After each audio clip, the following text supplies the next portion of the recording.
আপনার মধ্যে যে আজরাইল আছে, এই আজরাইল কিন্তু সে আসমানে বসে নেই, সে কিন্তু আপনার মধ্যেই সে আজরাইল। সে আজরাইল আপনার মধ্যে কোথায় বসে আছে, কিভাবে আছে?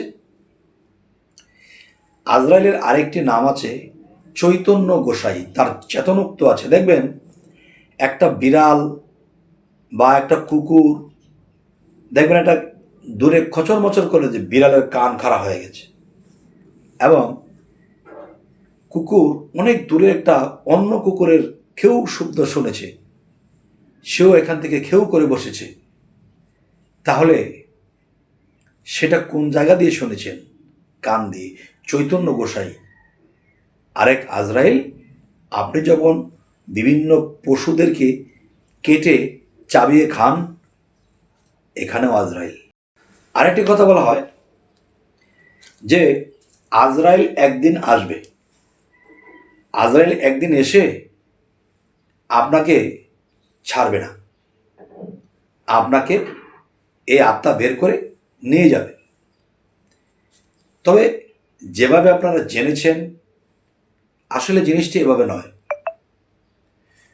মহাবিশ্ব ব্রহ্মাণ্ডের মধ্যে যদি যা কিছু থাকে তা যদি মানব বাণ্ডে থাকে, তাহলে আপনার মানব বাণ্ডে অবশ্যই আজরাইল আছে। যখন সময় হবে তখন কিন্তু আপনার আজরাইল আপনার সামনে সে প্রকট হবে। আর সে প্রকট হবে কিছু কিছু মানুষের সাথে ভয়ঙ্কর রূপে, যারা পৃথিবীতে ভালো কোনো কাজই করেনি। আর কারো সামনে প্রকট হবে সে এত সুন্দর মধুময় হয়ে আসবে, আপনার সাথে বেয়াদবি পর্যন্ত করবে না। আরও একটা কথা যদি আমরা বলতে যাই, যে দেখেন, আমিময় অনন্ত বিশ্ব, আমি বাতিন, আমি দৃশ্য, আমি আমার গুরু শিষ্য, ইহকাল কি পরকাল, আমার লাগিয়ে আমি খারা, আমার স্বভাব হয় অধরা, আমি জেতা আমি মরা, আমার নাহি তাল বেতাল। তাহলে আজরাইল কোত্থেকে এলো? আপনি তো সব। যে আমিময় অনন্ত বিশ্ব, আমি বাতিন, আমি দৃশ্য, আমি গোপন, আমি প্রকাশ, তাহলে এখানে আমি যদি সব হই, তাহলে আজরাইল আবার আমার কিভাবে আমার আত্মা সে নিয়ে যাবে? তাহলে আজরাইল তো আমি তো আমার প্রেমিক, আমি তো আমার প্রেমিকা। এই কথাগুলো শরীয়তের লোক কখনো ডোজ গিলতে পারবে না। তরিকতের মধ্যে মোটামুটি যারা বোঝে তারা অবশ্যই এই কথা খোঁজে এবং তারা বুঝে নেবে। তবে আরো কিছু কথা বলবো, যে আপনি কার সাথে সম্পর্ক করেছেন পৃথিবীতে এসে? ইমুক বন্ধু বান্ধব, ইমুক আত্মীয়, ইমুকের সাথে বন্ধুত্ব করেছি। দেখবেন এই বন্ধুত্ব যাদের সাথে করেছেন তাদের স্বার্থের টান পড়লে চলে যাবে। আবার দেখা যায় আপনার যদি অনেক ধন সম্পদ থাকে, তাহলে তারা আপনাকে মানবে, ভক্তি করবে। তাহলে এটা হলো ভূত। যারা এগুলো করতেছে এগুলো ভূত। আর ভূত পেতনির সাথে আমার সম্পর্কে কি দরকার?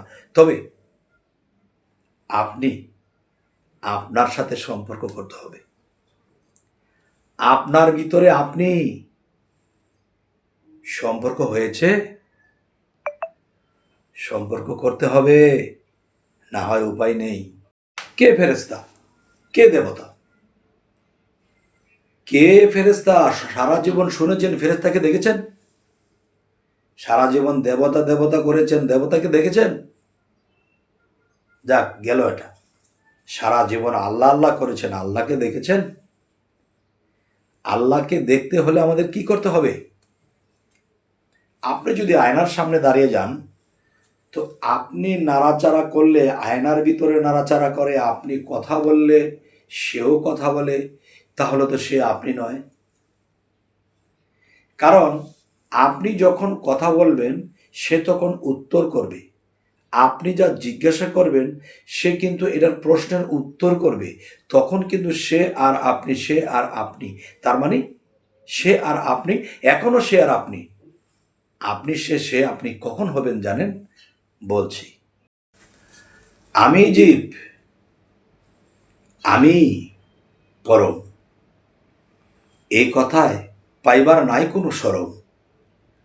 কারণ দেখেন, আপনি একটা লোহা, লোহাটা কিন্তু লোহাই, এটাকে ধরা যায়, ছোঁয়া যায়, রেখে দিয়েছে। আবার আরও একটি লোহা আগুনে দেওয়ার পরে যখন লাল হয়ে গেছে, এটা কি ধরা ছোঁয়া যায়? যায় না। এখন যে লোহাটি রেখেছেন সেটাও যদি গরম করে লাল করেন, দুটি যদি লাল করেন, আর যদি একাত্র করে পিটানি দেন, তাহলে দুটা মিশে দুটোই লাল হয়ে যাবে। এখানে পরম কই, এখানে জীব কই, দুই মিললে একাকার হই। এরকম হতে হলে দমের সাধনা হাইতনা তাওয়া টানতে হবে। এই হাইতনা তাওয়ার মাধ্যমে জীব পরম এক হবে, সাথে লাগবে বিশ্বাস, ভক্তি, প্রেম। মানুষ নামের বেহুশ কারা? মানুষ নামের বেহুশ কারা? যেমন ছোটবেলা বলা হয় লেখাপড়া করে যে অনেক ধনী হবে সে, গাড়ি ঘোড়া পাবে সে। এরকম ভাবনা চিন্তা যারা লেখাপড়া করে বড় হয়েছে তারা হবে ভূত। তারা টাকা পয়সার তলে ডুবে থাকবে, আর এরাই হলো অমানুষ। আর যারা ধন সম্পদ থাকা সত্ত্বেও মুর্শিদ ধরেছে, সাধনা করেছে, প্রেমভক্তি করেছে, দেহতত্ত্ব আত্মতত্ত্ব জেনেছে এবং নিজের নাফসের খবর জেনেছে, তখন তিনিই কিন্তু হবে জয়। তিনি ইহকাল আর পরকাল কোনো কালেই তিনি হবে না ভয়। তবে শামীম আলী যে কথাটি আপনাদেরকে কয়, এই কথাটি কি মানুষই মেনে লয়?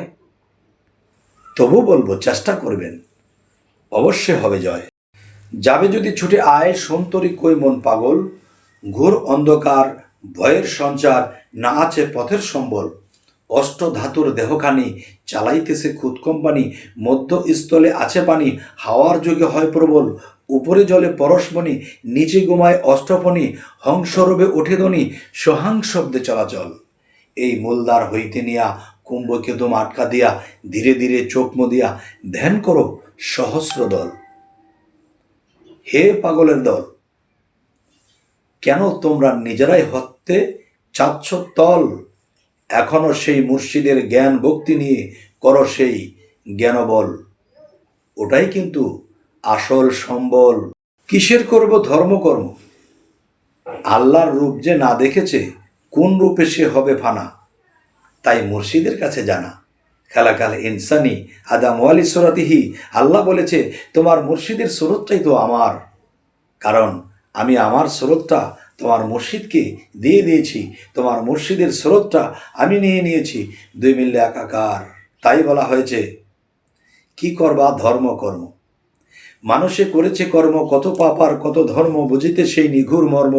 মন মহাজন মধ্যে আছে, ওরে খুলবে যখন দিলের কপাট, দেখবে তবে প্রেমের হাট, মারেফত সিদ্ধের ঘাট, সকলেই মানুষের কাছে। ওরে সৃষ্টির আগে পরোয়ারে মানুষের রূপ নেহার করে, ফেরেশতারা যাইতে না রে, মানুষ তথায় গিয়াছে রে। ওরে মানুষের সঙ্গ লইয়া পৃথিবীতে জন্ম হইয়া, খেলতে হইল মানুষ লইয়া, জাত বিনি কি জাত বাসে। ওরে মানুষের ছবি আঁকো, পায়ের দুলি গায়ে মাখো, শরীয়তটা সঙ্গে রাখো, তত্ত্ব বিশেদ গোপন আছে। ওরে মানুষ নামের বেহুশ যারা চিনিল না আল্লাহরে, মানুষ নামের বেহুশ যারা চিনিল না আল্লাহরে, তাদেরকে ডাকি বারে বারে, তারা এসে আবার আরেক দিকে ফিরে। তাই কেউ না আসিলে তবে একলা চলো রে। যাই হোক, এ সমস্ত জগতবাসী ছোট একটা আলোচনা, তাই ওদিকে যাব না।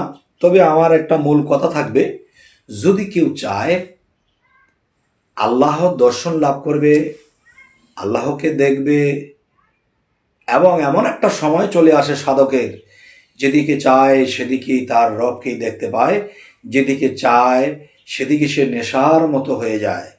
যদি কেউ মুর্শিদ রূপে ফানাফিল্লা হতে পারে, তবে একটি কথা মনে রাখতে হবে, বায়াত হওয়ার সময় নিজের পরিচয় লেখাটা আছে আপনার নাম, এবং আপনাকে আল্লাহ সৃষ্টি করেছে সেটিও লেখা আছে, দেখে নেবেন। আপনার ভিতরে কালেমা আছে, সেটিও দেখে নেবেন। এই তিনটা জিনিস না পেয়ে যদি বায়াত গ্রহণ করেন, তাহলে মুরিদ না হইয়া সে বুড়িগঙ্গাতে জাপ দিয়ে মরেন, কারণ এসব ছাড়া হবে না। এই মানুষ, আপনারা কি জ্ঞান বুদ্ধি নেই? পৃথিবীতে যদি কোনো মানুষকে আপনি মেরে ফেলেন, আপনার ফাঁসি হতে পারে, জেল হতে পারে, যাবজ্জীবন হতে পারে। তাহলে প্রত্যেক দিন আপনি মানুষ মারতেছেন, জানেন? সেটা কিভাবে? প্রত্যেক দিন আপনি মানুষ মারতেছেন। আপনি একটা মানুষ পৃথিবীতে আনার জন্য যখন আপনি যাচ্ছেন, তখন লক্ষ কোটি মানুষ মরে গিয়ে একটি মানুষ আসে। তাহলে সেই মানুষগুলো কোথায় বাসে, কোথায় যায়, তাদের জন্য কি করণীয় আছে, তা কি আপনার দায়িত্ব নয়? আপনার দেহ থেকে খসে পড়েছে, সে তো আপনারই অংশ ছিল। এই বংশগুলা কোথায় জন্ম নেবে জানতে হবে। রব যিনি, তিনি কি আমার থেকে বহু দূরে? নয়, নয়।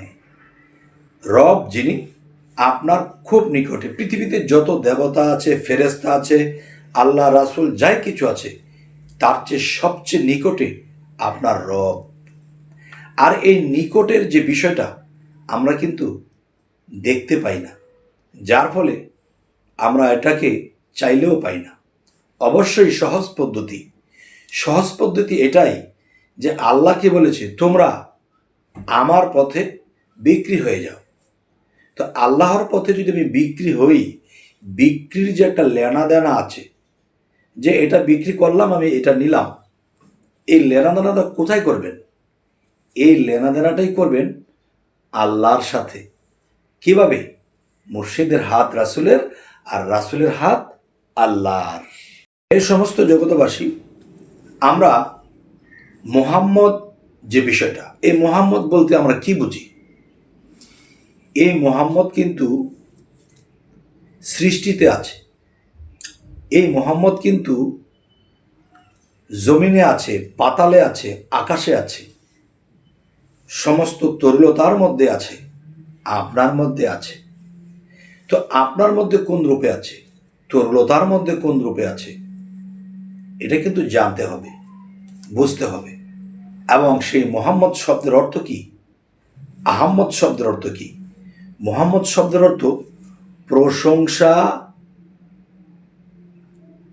প্রশংসিত, এবং আহম্মদ শব্দের অর্থ প্রশংসাকারী, আর মোহাম্মদ শব্দের অর্থ প্রশংসিত। আপনি যদি প্রশংসিত হতে চান, তাহলে আহম্মদের কাজ আগে করে লন। এখন আমি যে কথাটি বলবো, যে আহম্মদের কর্ম কিভাবে করে, এবং আহম্মদের কর্ম শেষ হলে মুহাম্মদের কর্মে যাব। তাহলে দেখেন, আহম্মদ শব্দের অর্থ যদি প্রশংসাকারী হয়, তাহলে সে কোন রূপে কোথায় আছে, সে প্রশংসা করতেছে। আর মোহাম্মদ কোথায়, কোন রূপে, যে মোহাম্মদকে তারা মোহাম্মদের প্রশংসা করতেছে, কারণ মোহাম্মদ শব্দের অর্থ প্রশংসিত। তাহলে এটা বুঝতে হলে আমাদের এভাবে বুঝতে হবে, সৃষ্টি এবং সৃষ্টির আত্মা, সৃষ্টির বডি এবং ভিতরে আত্মা। তাহলে এখানে আহম্মদ মুহাম্মদের একটা বিষয় রয়েছে। ওয়াল্লাযী খালাকাল মাউতা ওয়াল হায়াতা। আল্লাহ কি বলেছে? যে আমি মানুষের মৃত্যু এবং জন্ম সৃষ্টি করিয়াছি। কেন মানুষের মৃত্যু ও জীবন সৃষ্টি কেন করেছেন? পরীক্ষা করার জন্য। ওয়াল্লাযী খালাকাল মাউতা ওয়াল হায়াতা লিয়াবলুওয়াকুম আইয়াকুম আহসানু আমালা ওয়া হুয়াল আজিজুল গাফুর। যে আমাদেরকে পরীক্ষা করার জন্য পাঠিয়েছে। আবার অন্য জায়গায় লিখেছে আরেকটা, কিন্তু মিল আছে। যাই হোক, এ সমস্ত জগতবাসী যদি পরীক্ষার জন্য আল্লাহ পাঠিয়ে থাকে, তাহলে কি করলে পরীক্ষা পাশ হবেন? আমি বাহ্যিক স্কুলে পড়লে কিন্তু মাস্টার বলে দিচ্ছে এই পড়াগুলো পড়ো, তাহলে তুমি পাশ করবে। তাহলে রুহানি জগতে রুহানি ক্লাস পাশ করতে হলে সেটি কি করতে হবে, সেটা আপনার কামেল মুর্শিদ বলে দেবে। আরও একটি কথা, হযরত মুহাম্মদ সাল্লাল্লাহু আলাইহি সাল্লামের কথা আমরা একটা কিন্তু বলে শুনে থাকি, যে যিনি জিব্রাইল, তিনি কিন্তু মুহাম্মদ সাল্লাল্লাহু আলাইহি সাল্লামের কাছে তিনি এই খবরাখবর বা ওহী ইলহাম এনে দিতেন। তাহলে ওহী যে এনে দিতেন, তাহলে তিনি কি সেই সপ্তম আসমান থেকে এসে আপনাকে দিয়ে যেত? তাহলে বোঝা গেল প্রত্যেকটা মানুষের মধ্যে জিব্রাইল আছে। এখন প্রত্যেকটা মানুষের মধ্যে জিব্রাইল আছে, তাহলে মুহাম্মদ সাল্লাল্লাহু আলাইহি সাল্লামের ভিতরে আছে, তার কাছে কিন্তু সে জিব্রাইল খবরাখবর দিত। তাহলে আমাদের মধ্যে যদি জিব্রাইল থাকে, তাহলে একে আমাদেরকে খবর দেয়? তাহলে বোঝা গেল আছে ঠিকই জেনেছি, কিন্তু কোথায় আছে, কিভাবে আছে এবং সেখান থেকে কিভাবে খবর দেয়, কি করলে সে জাগ্রত হয়, সেটা কিন্তু জানি না। মুর্শিদ আপনাকে জানাবে।